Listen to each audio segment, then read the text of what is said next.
Shalom, shalom, sois béni dans le nom de Jésus, dans le nom de notre précieux Sauveur. Je voudrais qu'on puisse échanger sur Deutéronome 4 à partir du verset 10 et jusqu'au verset 11. Voilà. Souviens-toi du jour où tu t'es présenté devant l'Éternel ton Dieu, à Horeb. Lorsque l'Éternel m'a dit, « Rassemble le peuple auprès de moi. Je veux leur faire entendre mes paroles, afin qu'ils apprennent à me craindre tout le temps qu'ils vivront sur la terre et qu'ils les enseignent à leurs enfants. Vous vous êtes approchés et vous vous êtes tenus au pied de la montagne. La montagne était embrasée et les flammes s'élevaient jusqu'en plein ciel. Il y avait des ténèbres, des nuées, de l'obscurité. » Amen. Mon frère, ma soeur, je crois que ce passage-là est très parlant en fait. Et ce qui a attiré surtout mon attention, c'est que l'Éternel Dieu, qui est notre Père, il s'attend à ce qu'on puisse léguer quelque chose à nos enfants. Lorsqu'on parle d'héritage, ce sont des choses qu'on laisse aux enfants, à la génération qui nous suit en fait. C'est pas forcément de l'argent. Ici, il ne s'agit pas d'argent, il s'agit de choses que les yeux ont vues. Il s'agit de souvenirs de certaines actions de l'Éternel. Alors il dit, souviens-toi du jour où tu t'es présenté devant l'Éternel. Il veut qu'on puisse se rappeler de ses hauts faits. Il veut qu'on puisse se rappeler de toutes ses interventions parce qu'on a la chance d'avoir un Dieu qui est proche de nous. On a la chance d'avoir un Dieu qui, toutefois que nous faisons appel à lui, se manifeste. Quand cet appel est sincère, mon frère, ma soeur, il faut reconnaître que de Dieu, compris, il se manifeste. Alors il attend, en plus du fait qu'il réagit quand on l'appelle, il s'attend à ce qu'on puisse dire à nos enfants que c'est le Dieu de la réactivité.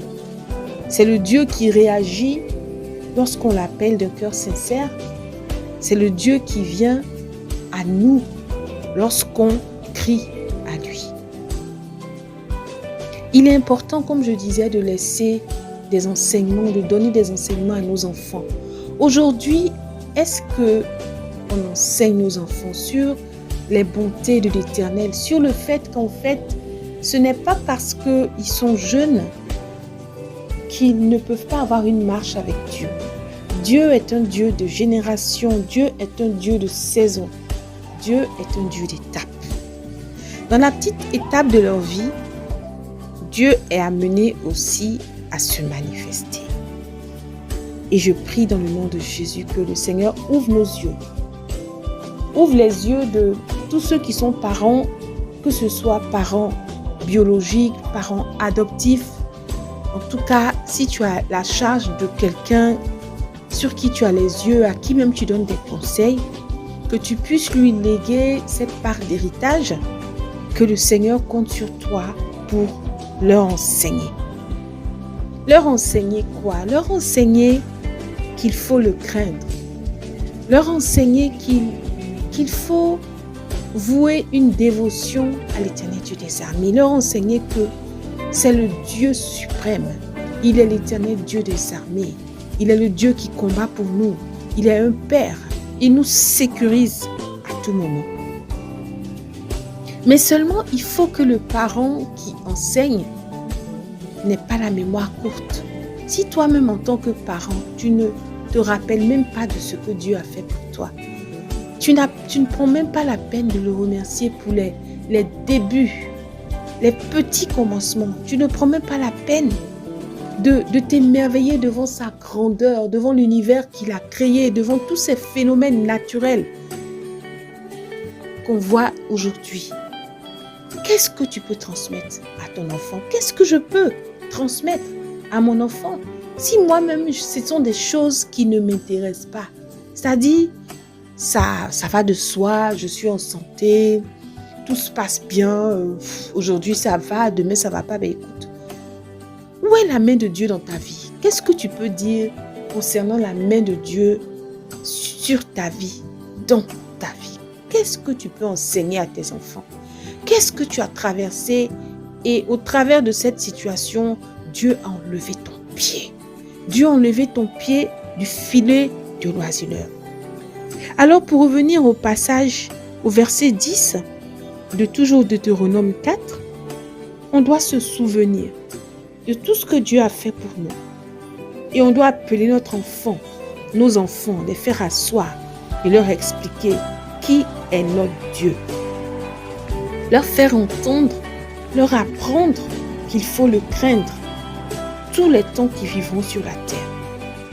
Leur apprendre que la crainte de l'Éternel, elle est la première des choses. Et que sans cette crainte, ils ne peuvent pas durer sur cette terre.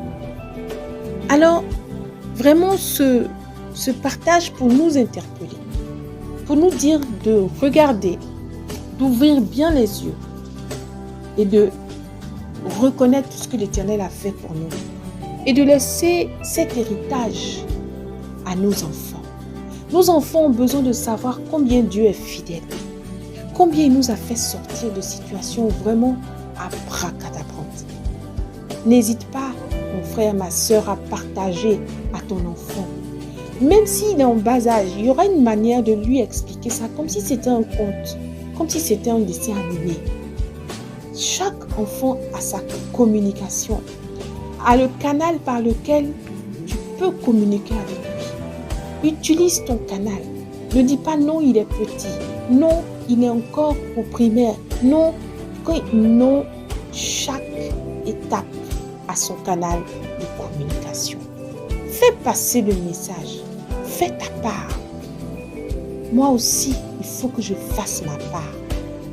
Pour que les enfants puissent avoir cet héritage, puissent savoir qui est notre Dieu, puissent savoir qu'eux aussi, ils sont juifs par adoption. Alors ne baissons pas les bras. Même si on ne l'a pas fait auparavant, c'est un jour qu'on fait une nouvelle chose. Alors je t'encourage. Allez, fonce, vas-y, explique à ton enfant ce que Dieu a fait pour toi. Et laisse-lui cet héritage merveilleux qu'est le Christ.